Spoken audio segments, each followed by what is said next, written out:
आज हम एक छोटी सी कहानी से जानेंगे। एक समय में जिसे हम अपना सब कुछ प्राण से भी ज़्यादा प्यारा मानते हैं, अगले ही जन्म में वो ही हमारा शत्रु बन जाता है और हम उसे मारकर खाने में भी संकोच नहीं करते। ऐसी ही नश्वरता को दर्शाती है आज की कहानी। वीडियो को लाइक और चैनल को सब्सक्राइब कर दें।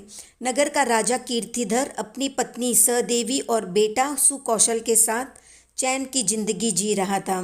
छोटी उम्र में ही पिता अपना राजपाट अपने पुत्र को सौंपकर साधुत्व स्वीकार कर लेते हैं और साधनामय जीवन जीने लग जाते हैं।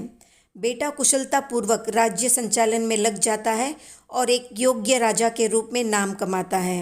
एक दिन पिता लंबी तपस्या के बाद शहर में भिक्षा के लिए आते हैं। उनकी पत्नी सहदेवी महल से देखती है उनका पति जो साधु बन चुका है इस नगर में वापस आया है तो उसे अच्छा नहीं लगता। वो मन में सोचती है, खुद तो साधु बन गया, अब कहीं बेटे को उल्टा सीधा समझाकर साधु न बना दे। बेटा साधु बन गया तो मेरा क्या होगा? कुछ तो करना चाहिए जिससे बेटा अपने साधु बाप को न देखे। ये सोचकर वो कोतवाल को आदेश देती है कि इस साधु को मार भगाकर नगर के बाहर छोड़ दो ताकि ये वापस यहाँ नहीं आ पाए। कोतवाल उसे नगर के बाहर दूर कहीं छोड़ देता है। ये बात धाई माता को पता चल जाती है और वो सुकौशल को सारी बात बता देती है। राजा जब ये बात सुनता है तो उसे बहुत दुख होता है और वो उनके पास जाता है, माँ की गलती के लिए क्षमा मांगता है और माता के रोकने के बावजूद साधु बन जाता है और अपने पिता के पास ही ध्यान साधना में लग जाता है। वहाँ माता अपने आप को महल में अकेला पाकर पुत्र को याद करती करती रो रो कर आर्त ध्यान में मरकर पशु योनि में शेरनी के रूप में पैदा होती है।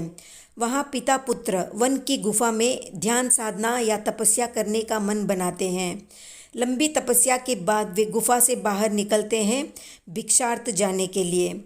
उसी समय वो भूखी शेरनी उन दोनों पर झपट पड़ती है शिकार करने के लिए।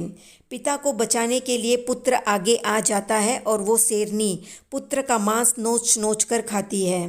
पुत्र समता भाव में ध्यान में लीन हो जाता है और यहाँ माता रूपी शेरनी अपने ही बेटे का मांस नोच नोच कर खाती है।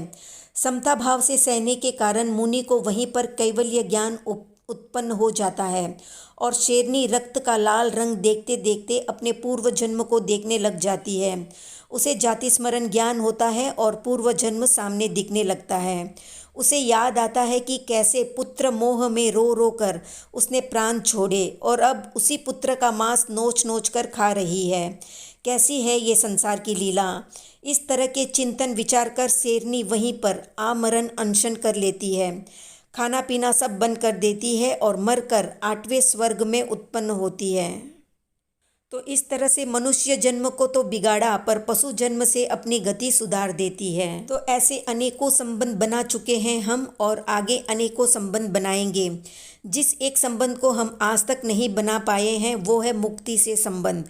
तो उम्मीद करते हैं उससे भी जल्दी से जल्दी सबका संबंध जुड़ेगा।